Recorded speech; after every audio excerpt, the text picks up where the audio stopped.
अनुराग जी, उत्तर प्रदेश में इस मसले को लेकर जब हम सब डिबेट कर रहे थे, उस दौरान चाहे वो मुस्लिम धर्मगुरु हो, आप लोग हो, विपक्षी पार्टी हो, सबने योगी सरकार की सराहना की कि बहुत शांतिपूर्ण तरीके से सौहार्दपूर्ण माहौल में हजारों की संख्या में लाउड स्पीकर कम कर दिए गए। अब राज ठाकरे भी इसी योगी मॉडल की तारीफ कर रहे हैं।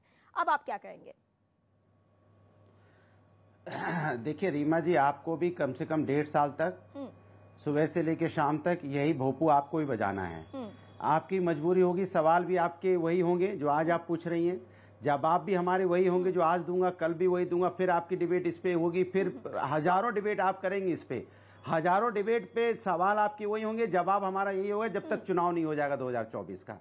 लेकिन सवाल ये नहीं है, सवाल ये तो मतलब आपको भी इसमें दिलचस्पी है ना? चंदौली में आपको भी अभी दिलचस्पी है ना? बोलने तो दीजिए, नहीं अनुराग जी, आप हर बार, मैं आपको पहले भी बोल चुकी हूँ, आज रिपीट कर रही हूँ, आप बहुत पर्सनल होते हैं। आपको लगता है कि हम अगर पर्सनल इस तरीके से एक दूसरे को कमेंट करें तो अलग से हम बात कर लेंगे, हम ट्विटर पे आ जाएंगे, हम दूसरे जगह आ जाएंगे। राजीव जी कुछ कहना चाहते हैं? आगे में कुछ और कह पाता। देखिए ऐसा है कि अभी खिसियानी बिल्ली खंभा नोचे, कमाल की बात है। खिसियानी बिल्ली खंभा नोचे क्या है कि ये इलेक्शन से पहले भी जब उत्तर प्रदेश में इलेक्शन चल रहा था तो ऐसे ही ये चिल्लाते थे। भाई डिबेट का इश्यू पहले से तय है। मैं कुछ बातें कहना चाहता हूँ। इस देश में धीरे धीरे करके, जहां तक इलेक्शन की बात है तो यहाँ हर समय इलेक्शन होता है, किसी न किसी प्रदेश में हर समय इलेक्शन हो रहा होता है। अभी यूपी में 14 में हुआ, फिर 17 में हुआ, 19 में हुआ, 22 में हुआ, 24 में होगा। देखिए इलेक्शन का विषय नहीं है, ये बहुत ही लार्जर विषय है और ये केवल भारत में विषय नहीं चल रहा है, पूरी दुनिया में चल रहा है। ये जो आप जा करके अमेरिका में और ऑस्ट्रेलिया में और यूरोप में आपको भोपू नहीं मिलेगा।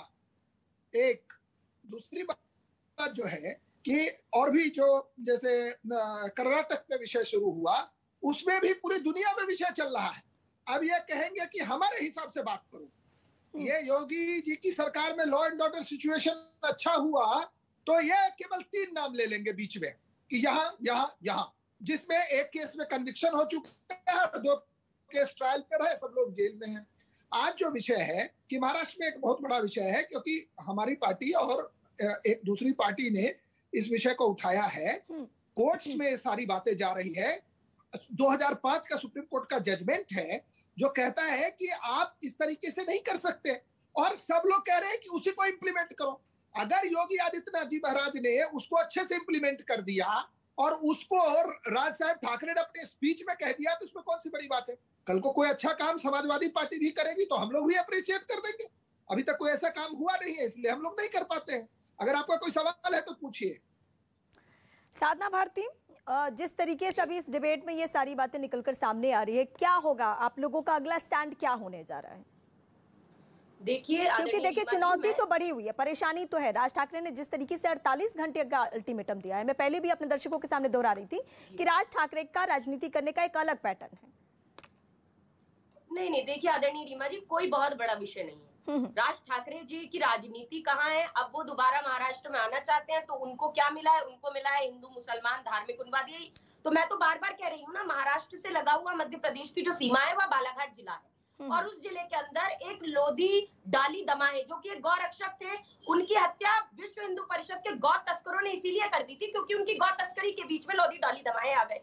और उसके बाद अभी तक कोई डॉली दमाए के हत्यारों के खिलाफ कोई न्यायपूर्ण कार्रवाई नहीं हुई। मैं फिर से कहती हूँ, क्या लोधी डाली दमाए के हत्यारों के घर पर देखिए वो कहाँ गए, कहाँ नहीं गए, और अगर चलाएंगे वहाँ हनुमान चालीसा का पाठ करने आए। लेकिन साधना जी, मुझे एक सवाल आपसे ये भी समझना है। चढ़ा दो फांसी पर, साधना जी, हनुमान चालीसा का पाठ करने। साधना जी, इससे जुड़ा हुआ एक सवाल ये है कि आप जिस शिवसेना के साथ हैं अभी मौजूदा वक्त में महाराष्ट्र में, उस शिवसेना की पूरी खाती ही जो राजनीति की रही है वो बाला साहब ठाकरे की, और बाला साहब का भी जो एजेंडा रहा है वो हिंदुत्व रहा है। अब उसी मॉडल पे अगर राज ठाकरे आगे बढ़ रहे हैं तो आप समझिए कि किसको नुकसान होने जा रहा है? देखिए, ये हिंदुत्व की जो बात की जाती है, क्या हिंदुत्व बैर सिखाता है? हमारे महाउपनिषद के अध्याय 4 का 71वां श्लोक है आदरणीय रीमा जी, अयम निज परोवेति गणना लघु चेतसाम उदार चरिता नाम तु वसुधैव कुटुंबकम। अर्थात ये मेरा भाई है, ये मेरा नहीं है। छोटे चित्त वाले लोग करते हैं, जिनका चित्त बड़ा होता है, उदार चित्त वाले लोग के लिए तो पूरी वसुधा, पूरी धरती उनका परिवार है। और यही मंत्र हमारे संसद के प्रवेश कक्ष में भी लिखा है। क्यों लिखा है? ताकि जितने सांसद वहां जाए, कानून बनाए तो ये देखे कि आपको कानून बनाना है तो हिंदू मुस्लिम सिख ईसाई बौद्ध पारसी जैन दलित ब्राह्मण ठाकुर लोधी आपको बनाना है सबको एक रखे, क्योंकि आप सबका प्रतिनिधित्व करते हैं भाई। तो अगर कानून के तहत कोई आनंद जी, आप क्या कहना चाहते हैं? कानून से बाहर है तो उस पर कार्रवाई होनी चाहिए, उसके लिए तो कोई मना नहीं कर रहा। आनंद जी की आवश्यकता है। राजा भरत, सम्राट अशोक, चंद्रगुप्त मौर्य, पृथ्वीराज चौहान, महाराणा प्रताप और महाराष्ट्र नहीं संपूर्ण भारत के आराध्य देव छत्रपति शिवाजी महाराज का जो हिंदुत्व है वो क्या कहता है? वो कहता है कि अगर हमारे भारत में हिंदू के साथ साथ अगर कोई मुसलमान भी भारत की अस्मिता के लिए अपनी जान की बाजी लड़ाना चाहता है तो उसकी भी रक्षा, उसकी भी सुरक्षा करने का दायित्व हिंदुत्व का है। यह हिंदुत्व हमारा है, यह आदरणीय बाला साहब ठाकरे जी ने हमें सिखाया है, यह आदरणीय उद्धव ठाकरे जी ने हमें सिखाया है, हम उसको आगे लेकर चल रहे हैं। अब अगर कुछ नकली हिंदू, कुछ लेकिन कुछ लोग आप पे सवाल ये उठाते हैं, ये कहते हैं कि जो बाला साहब ठाकरे का एजेंडा था, जो बाला साहब के राजनीति करने का जो तरीका और सलीका रहा है, उससे आप लोग भटक चुके हैं, उससे अलग जा चुके हैं और उसी मॉडल को अपनाने जा रहे हैं राज ठाकरे। नहीं, कौन भटका? राज ठाकरे के बारे में ये कहा जा रहा है कि वो स्पेस खत्म करेंगे। देखिए, फर्स्ट कॉपी ज्यादा देर नहीं चलती है। फर्स्ट कॉपी सिर्फ जेरोक्स होती है, उसका अस्तित्व नहीं होता। लोग ओरिजिनल चीज ही मांगते हैं, तो ओरिजिनल शिवसेना है, उसका हिंदुत्व ओरिजिनल है। अगर कुछ लोग किसी के बहकावे में आकर, किसी के कहने पर अगर कुछ करना चाहते हैं तो उनको मुबारक, उनकी राजनीति।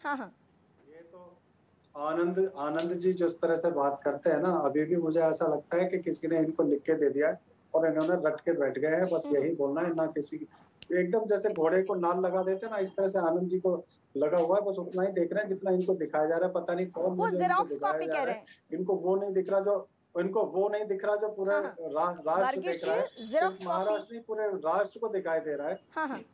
पूरे राष्ट्र को ये दिखाई दे रहा है कि शिवसेना का हिंदुत्व नकली हिंदुत्व हो चुका है। उनका हिंदुत्व ऐसा है कि कोई हनुमान चालीसा पढ़ना तो दूर, पढ़ने की बात तक कर देता है तो राजद्रोह का मुकदमा लग जाता है। यही हिंदुत्व है।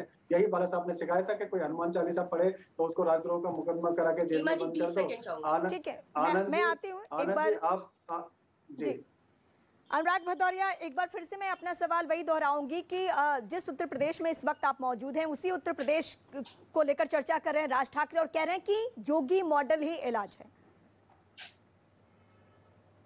बस मुझे जवाब देने दीजिएगा, विनम्र पूर्वक आपसे निवेदन है कि मैं अपनी बात पूरी कर लूं, उसके बाद आपको जो पूछना है मुझसे ठीक है, इत्मीनान से मैं कह रहा था कि आप चूंकि 1.5 साल तक चुनाव, 1.5 साल बचे हुए हैं, 2024 में चुनाव होने, अबे भारतीय जनता पार्टी 1.5 साल तक यही धर्म की राजनीति को बढ़ावा देगी, यही डिबेट शुरू होंगी, महंगाई बेरोजगारी पे कोई बात नहीं होगी।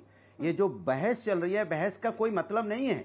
आप भी अच्छी तरह जानता, मैं भी अच्छी तरह जानता हूँ कि अगर आपको हनुमान चालीसा पढ़ना है तो आपको मंदिर में जगह है, हनुमान मंदिर बना हुआ है। अब हनुमान मंदिर किस लिए बनाए गए हैं? जब मंदिर में हनुमान चालीसा ही नहीं पढ़ी जाएगी, मंदिर में हनुमान जी की पूजा ही नहीं होगी, तो मंदिर का मतलब क्या है भाई? तो ये मंदिर इसीलिए तो बनाए गए ना कि आपको मंदिर है, घर में मंदिर है, पढ़िए आप। लेकिन आप उसका राजनीतिकरण करना चाहेंगे, आप उसका राजनीतिकरण करना चाहेंगे, आप किसी के घर में जबरदस्ती जाके बोलेंगे कि हम यहाँ पढ़ने आएंगे, तो ये आप हम कह रहे हैं प्रभु हनुमान जी का अपमान कर रहे हैं। आप उनका सम्मान नहीं कर रहे हैं, आप उनका राजनीतिकरण करना चाहते हैं। लेकिन अगर ये राज ठाकरे जो अल्टीमेटम दे रहे हैं, देश की जनता बहुत होशियार है। क्या जो ये राज ठाकरे अल्टीमेटम दे रहे हैं 48 घंटे का, तो क्या ये बीजेपी के साथ रह के बीजेपी के मतलब क्या समझे हम इस? देखिए, राज ठाकरे जी कभी तक अगर राज ठाकरे को जनता की चिंता होती तो महंगाई पे अल्टीमेटम देते, बोलते मैं अल्टीमेटम दे रहा हूं, 120 रुपए डीजल पेट्रोल है, ये 50 रुपए में हो जाना चाहिए, मैं यहाँ धरना प्रदर्शन करूंगा। तब तो जानते कि मर्द वाली बात कर रहे हो। अगर वो बात करते कि यहाँ पे महंगाई बढ़ी हुई है, इसको कम कर दो, तब तो समझ में आता कि बात कर रहे हैं। अगर वो कहते कि यहाँ बेरोजगारी बढ़ी हुई है, इसके ऊपर में अल्टीमेटम देते तो जनता उनके साथ होती। ये अल्टीमेटम पता चल रहा है कि अल्टीमेटम किस बात का अल्टीमेटम दे रहे हैं भाई? महंगाई पे दे नहीं रहे हो, बेरोजगारी पे दे नहीं रहे हो, यहाँ पे जिस तरह का अत्याचार बढ़ा उस पे तो दे नहीं रहे हो। आप राजनीतिकरण करना चाहते हो धर्म का, और धर्म के राजनीति आप सोचते हो कि भारतीय जनता पार्टी और ये धर्म की राजनीति चल रही, मैं भी धर्म की राजनीति करने लग जाऊंगा, तो उत्तर प्रदेश और देश की जनता बहुत होशियार है। राज ठाकरे जी को जिस तरह धूल चटाई हुई है, जमीन में पड़े हैं, अभी तक उनकी कोई जगह नहीं है, कहीं भी कहीं कोई जगह है नहीं उनकी, और ना आगे होगी, क्योंकि वो इश्यू पे राजनीति नहीं करते हैं। वो इश्यू के साथ अगर राजनीति करें तो लोग उनका सम्मान करें। कभी वो उत्तरी भारत को भगाने लग जाते हैं, कभी उत्तरी भारत को वो हड़काने लग जाते हैं, वो सोचते चले उत्तरी भारत वाला कार्ड चला दें। लेकिन इस देश के अंदर में उत्तर भारत, नॉर्थ भारत, पश्चिम भारत, साउथ भारत, ये नहीं चलेगा।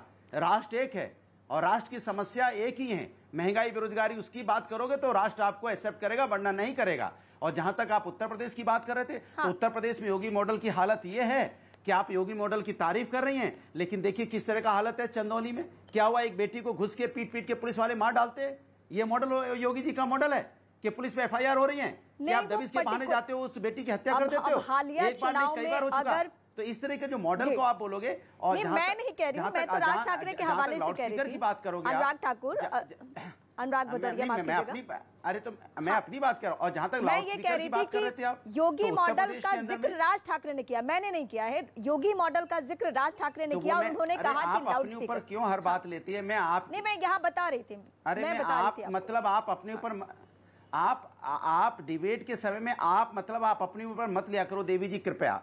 हम लोग डिबेट सारा दिन करते हैं, आप मतलब एक संबोधन होता है, आपके पास आप मतलब आप नहीं कर रही हैं। ठीक है, दोबारा मैं आपके पास आती हूँ। तो मैं अपनी बात कह लूं, अपनी बात कह लूं। लाउडस्पीकर की बात कर सवाल का जवाब अब राजीव जी से लूंगी। लाउडस्पीकर की बात उत्तर प्रदेश के बीजेपी मैं अपना जवाब, जहां तक लाउडस्पीकर की बात कर रहे थे आप, तो लाउडस्पीकर उत्तर प्रदेश के अंदर में आपने देखा, जब आप कानून की बात करेंगे तो उत्तर प्रदेश के लोग बहुत कानून को मानने वाले लोग होते हैं। सबने अपना लाउडस्पीकर उठाया, हिंदू का भी आपने मंदिर से भी हटाया, मस्जिद से हटाया, कोई दिक्कत नहीं हुई।